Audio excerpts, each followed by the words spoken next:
This is Matt, and this will be a video on how to remove a link from your Letterboxd bio. So I'm right here on my Letterboxd profile. If you're somewhere else on Letterboxd, maybe you're over here on the main page, you will just hover over the image of yourself at the top and your username, and you'll click profile. So you see here, I do have a link in my bio, filmlifestyle.com, one of my websites. So if I wanted to remove that link, if you want to actually remove one of your links, you just click on edit profile.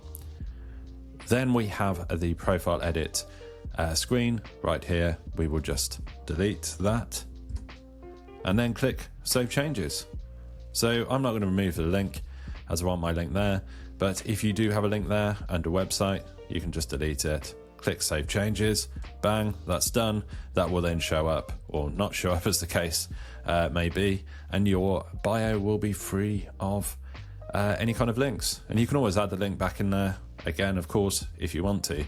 Hopefully you found this video on how to remove a link from your Letterboxd bio useful. If you have, drop this video a like and subscribe to the channel for more videos just like this.